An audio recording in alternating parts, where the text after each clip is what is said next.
கவலை இல்லாம colour print பண்ணுங்க, அதுவும் மிக குறைஞ்ச விலையில. Epson EcoTank printers. இது வெறும் ஃபேபுலஸ் இல்ல, இது டோட்டலி பிரிண்டபிளஸ். மாஞ்சோலையினுடைய விடுவுக்காக என் பாட்டன் காலத்திலே போராடினார்கள், என் தாத்தன் காலத்திலே போராடினார்கள், தீர்வு கிடைக்கவில்லை. என் தந்தை தாய் தந்தை காலத்திலே போராடினார்கள், தீர்வு கிடைக்கவில்லை. இப்போது எங்கள் காலத்திலும் போராடி கொண்டிருக்கிறோம். இப்போதாவது தீர்வு கிடைக்கும் என்று போராடி கொண்டிருக்கிறோம். இந்த போராட்டமானது எங்களோடு முடிவு பெற்றால் நன்றாக இருக்கும். எங்கள் பிள்ளைகளுடைய காலத்திற்கும் கடத்த வேண்டும் என்று நீங்கள் நினைத்தால் அது போராட்டத்தினுடைய அடுத்த வடிவத்தை தாங்கும் திறன் இந்த ஆளும் வர்க்கத்திற்கு இருக்காது என்பதை தெரிவித்துக் கொண்டு, நான் ஒண்ணு எனக்கு இங்க போராட்டத்துக்கு கூப்பிட்ட உடனே எனக்கு உண்மையிலேயே நான் அம்பாசமுத்திர வேட்பாளராக அண்ணன் சீமானால் அறிவிக்கப்பட்ட உடனே இங்க இருக்கக்கூடிய பிரச்சனைகளை இந்த தொகுதியில் இருக்கக்கூடிய அண்ணன் செல்வம் போன்ற இங்க இருக்கக்கூடிய ஏனைய பொறுப்பாளர்கிட்ட நான் கேட்கும்போது அவங்க சொன்னதுல மிக முக்கியமான பிரச்சனை இந்த மாஞ்சோலை. உண்மையிலே சிறு வயதில் நாங்கள் இருக்கும்போது கேள்விப்பட்ட அந்த மாதிரியான போராட்டங்களை எல்லாம் கேள்விப்படும் போது மாஞ்சோலை என்ற ஒரு போராட்டத்தை பல ஆண்டுகளாக நாங்கள் கேள்விப்பட்டிருக்கோம். அந்த பிரச்சனைக்காக நம்மளும் இங்கே குரல் கொடுக்க வேண்டிய சூழ்நிலை உருவாயிருச்சுன்னு நினைச்சு ஒரு பக்கம் இதற்கான தீர்வு நம்ம காலத்திலேயாவது உருவாயிருன்ற வைராக்கியம் ஒரு பக்கம் இருந்தாலும் எண்ணிலடங்கா மனவேதனையில இருந்துச்சு. ஆனா இன்னைக்கு மாஞ்சோலை போராட்டத்திற்காக நாம் தமிழர் தனியா போராட்டத்தை அறிவிக்கிறதுக்கு முன்னாடி இங்க இருக்கக்கூடிய அமைப்புகள் போராட்டத்தை அறிவிச்சிருக்காங்க. நாம் அதுல கலந்துக்கிறோன்னு எங்களுக்கு ஒரு பேராசையில நாங்க இருந்தோம். அப்புறம் எனக்கு துண்டறிக்கை அனுப்பியிருந்தாங்க. அந்த துண்டறிக்கையை வாங்கி படிச்சு பார்த்து இங்க இருக்க தோழர்கள் யாரும் அன்னைக்கு தவறா நினைக்க வேண்டாம். ஏன்னா நான் எப்படி எங்க கட்சியினுடைய அடிப்படை உறுப்பினரோ, நான் எப்படி இங்க இருக்கக்கூடிய பிரச்சனைகளுக்காக போராடி கொண்டே இருக்கிறேனோ, அதே மாதிரி நாமெல்லாம் மாவட்ட அளவில் இருக்கக்கூடிய பிரச்சனைகளுக்காக போராடக்கூடிய தோழர்கள். அதனால நீங்க என்னை கோவிக்க கூடாது. உங்களை பேசாம இந்த போராட்டத்தை பத்தி நான் பேசவே முடியாது. நான் உங்களை திட்டாம இந்த போராட்டத்தை பத்தி பேசவே முடியாது. ஆகவே அண்ணன்மார்கள் எல்லாரும் மன்னிப்பு கேட்டுக்கங்க. மன்னிப்பு கேட்கிற அண்ணன்மார்கள்ட்ட அதோட சேர்த்து எங்க அப்பா செத்து போயிட்டா நான் உட்காந்து அழுதுகிட்டு இருக்கேன். கூட கொலை செஞ்சவன உட்காந்து அழுதா எப்படி இருக்கும்? அந்த நிலைமை தான் என்னுடைய தோழர்களோட சேர்ந்து நான் போராட்டம் பண்ணக்கூடிய இந்த நிலைமை இருக்கு. உண்மையிலேயே வருத்தத்தோட சொல்றேன். இங்க இருக்கக்கூடிய கம்யூனிஸ்ட் தோழர்கள் நல்லா பேசுறீங்க, சிறப்பா பேசுறீங்க, உண்மையிலே வாழ்த்துக்கள். உங்களுக்கு தலைவணங்குறோம். யாராவது ஒரு கம்யூனிஸ்ட் கட்சி உங்களுடைய தலைமையிடம் சொல்லி இந்த போராட்டத்திற்கு காரணம் ஐயா முதலமைச்சர் கூட ஸ்டாலின் அவர்கள் அந்த கூட்டணியில் இருந்து வெளியில வரீங்கன்னு சொல்ல முடியுமா? யாராவது வெளியில வரீங்களா? மாஞ்சோலை தோட்ட தொழிலாளர்களுக்கு தீர்வை ஏற்படுத்துங்கள். இல்லாவிட்டால் மார்க்சிஸ்ட் கம்யூனிஸ்ட் கட்சிய இந்திய கம்யூனிஸ்ட் கட்சிய கூட்டணியில் இருந்து வெளியேறும் சொல்ல முடியுமானா முடியாது. ஏன்னா உங்க கையில அந்த அதிகாரம் இல்லனே. நீங்களே எங்களோட சேர்ந்து போராட மட்டும்தானே முடியும். உண்மையை சொல்லணும், அந்த கட்சியில நீங்க அடிமையா இருக்கீங்க.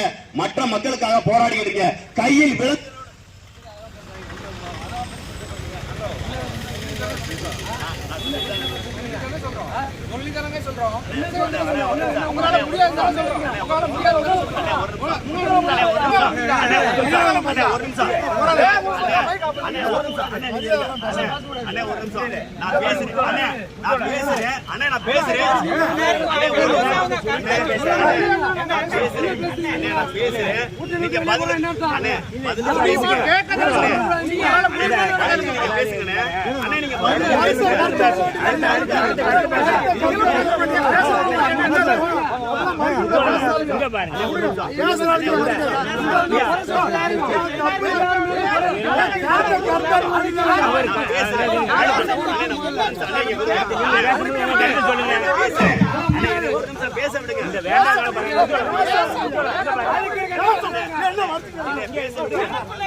பேச விடுங்க.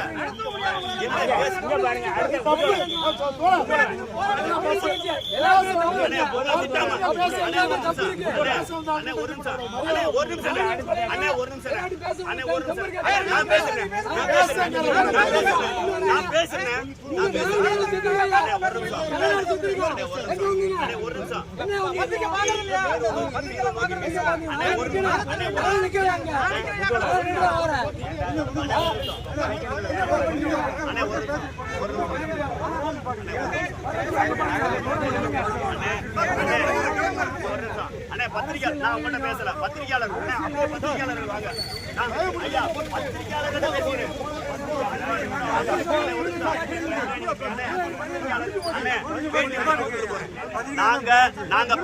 இருக்கிற பத்திரிகையாளர்கள் ஒரு நிமிஷம் எங்க கருத்தை கேளுங்க. நாங்க சொல்லிட்டு பேச ஆரம்பிக்கிறோம். இங்க இருக்கக்கூடிய கம்யூனிஸ்ட் கட்சியோ, காங்கிரஸ் கட்சியோ, திமுக கட்சியோ, அதிமுக கட்சியோ, இவங்க தானே 65 வருஷமா ஆள்றாங்க. 65 வருடமாக ஆளக்கூடியவர்கள் அவங்களே வந்து நான் விடுதலை வாங்கி தரீங்க போராடுறா. இது போராட்டத்தினுடைய வடிவமா, ஏமாற்று வடிவமா? இந்த மக்களுக்கு 65 ஆண்டுகள் ஆட்சி செஞ்சது யாரு? திமுக ஆட்சி செஞ்சு, அதிமுக ஆட்சி செஞ்சு, காங்கிரஸ், பிஜேபி இந்த 4 கட்சி தான் சுதந்திரம் அடைந்த இந்தியாவை 65 வருஷமா ஆட்சி செஞ்சிருக்கு. 65 வருஷமா இவங்க செஞ்ச கொடுமை தான் இந்த கொடுமைக்கான ஆரம்ப கட்டம். அவங்களே வந்து நான் தீர்வு ஏற்படுத்துறேன்னு வந்து நின்றா என்ன அர்த்தம்? ஒரு வாக்கு கூட தவறவிடக் கூடாது. ஒவ்வொருத்தரும் வாக்களிக்கிறதுனால தேர்தல் ஆணையம் ஒவ்வொரு இடமா போஸ்ட் ஓட்டுது, ஒவ்வொரு இடமா விழிப்புணர்வு கொடுக்குது. அப்படி இருக்கும்போது 65 ஆண்டுகளாக வாழ்ந்த மக்களை வெளியேற்றி ஓட்டுரிமை பறிப்பது என்ன நோக்கம்? நாங்க கேட்கறதுல என்ன தப்பு இருக்கு? ஒரு ஓட்டு கூட மிஸ் ஆக கூடாது. ஒவ்வொருவர் வாக்களிக்க வேண்டும் இந்திய தேர்தல் ஆணையம் சொல்லுதா? இருங்க ஒரு நிமிஷம். இந்திய தேர்தல் ஆணையம் சொல்லுதா இல்லையா? அப்ப இந்திய தேர்தல் ஆணையத்தை இந்த மாஞ்சோலையில வராதா? மாஞ்சோலை மக்களுடைய வாக்கை பறிப்பதற்கான காரணம் என்ன? இதுல திமுகவினுடைய பங்கு இல்லையா? அதிமுகவின் பங்கு இல்லையா? காங்கிரஸ், பிஜேபியுடைய பங்கு இல்லையா? கம்யூனிஸ்ட் கட்சியினுடைய பங்கு இல்லையா? நான் கேட்கறது என்ன தப்பு? எங்க அப்பா செத்து போயிட்டான்னு அழுதுகிட்டு இருக்கீங்க, கூட கொலை செஞ்சவன உட்கார்ந்து அழுகுறான். 65 வருஷமா இந்த கட்சிகள் ஏன் அவங்களுக்கான விடிவை ஏற்படுத்தல? இப்ப ஸ்டாலின் தானே ஆட்சியில் இருக்காரு. அவங்களுடைய கூட்டணி கட்சி தானே கம்யூனிஸ்ட் கட்சி, அவங்களுடைய கூட்டணி கட்சி தானே காங்கிரஸ் கட்சி. ஏன் ஒரு தீர்வை ஏற்படுத்தல? மாஞ்சோலை மக்களுக்கு தீர்வை ஏற்படுத்தாத திமுக கூட்டணியில இருக்க மாட்டேன்னு காங்கிரஸ் கட்சி வெளியேறுமா? திமுக கூட்டணியில இருந்து கம்யூனிஸ்ட் கட்சி வெளியேறுமா? இதை கேட்டா இந்த தோழர்களை மைக்க கொடுக்குறாங்க. அப்படின்னா என்ன அர்த்தம்னா இந்த மக்களை ஏமாத்துறாங்க. மாஞ்சோலை மக்களை ஏமாற்றுவது திமுக கூட்டணி காங்கிரஸ், திமுக கூட்டணி இருக்க கம்யூனிஸ்ட்.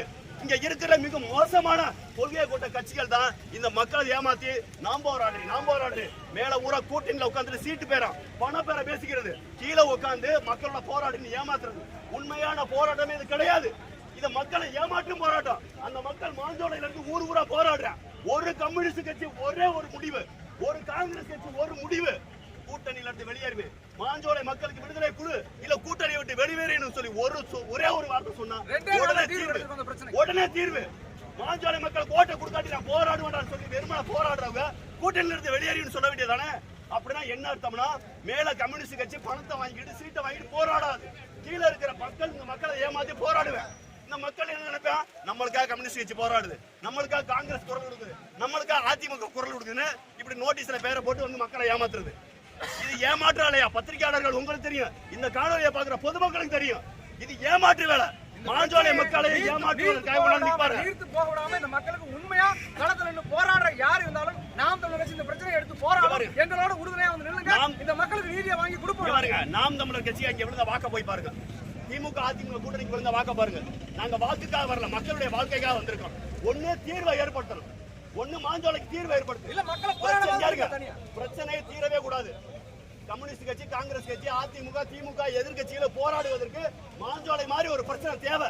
அதே நேரத்துல மேல கூட்டணி சொல்றதை கேட்டுக்கிட்டு மாஞ்சோலைய சுற்றுலா தலமா தனியாருக்கு அறிவிக்கணும். அங்க இருக்க மக்களை வெளியேற்றணும், அதை வாழ்க்கையை நாசமாக்கணும். இதுல எதுங்க உண்மை? போராடுறா ஒரு கட்சியினுடைய தலைமையினுடைய முடிவு, தொண்டனுடைய முடிவு ஒரே மாதிரி இருக்கணும். தலைமை கூட்டணியை பேசுது, தொண்டன் கீழே வந்து போராடுறான்னா அது கட்சியா, அது கொள்கையா, சித்தாந்தமா? நாங்கள் நல்ல கண்ணையாவுக்கு அஞ்சலி செலுத்துறாங்க. காரணம் கம்யூனிஸ்டத்துக்காக இல்ல, கம்யூனிஸ்ட் சித்தாந்தத்துக்காக. கம்யூனிஸ்ட் சித்தாந்த உயிரா நேசித்த நல்ல கண்ணையாவுக்காக நாங்க அஞ்சலி செலுத்துறோம்.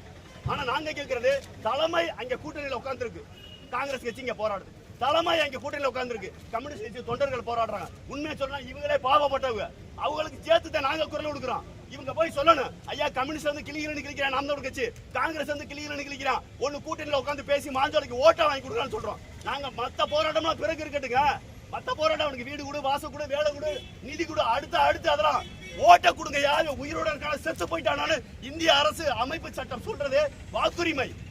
அந்த வாக்குரிமை அவங்களுக்கு கொடுங்க அப்படிங்கிற எங்களுடைய தாழ்மையான வேண்டுகோள். இந்த தோழருடைய போராட்டத்தை சீர்குலைக்கிறதோ எடுக்கிறதோ எங்களுடைய நோக்கம் அல்ல, மாறாத அவங்களுக்கு உண்மையை உணர வைக்கணும். இந்த போராட்டத்தினுடைய மறைமுகமான எதிரிகளே கம்யூனிஸ்ட், காங்கிரஸ், திமுக, அதிமுக, பிஜேபி இது போன்று 65 ஆண்டுகள் வாழ்ந்த ஆட்சி செய்த இந்த கட்சிகள் தான் அப்படிங்கிறது மக்களுக்கு தெரியல. தொந்தரவுக்கு மன்னிக்கணும். பத்திரிகையாளர்களுக்கு நன்றி, காவல்துறைக்கு நன்றி.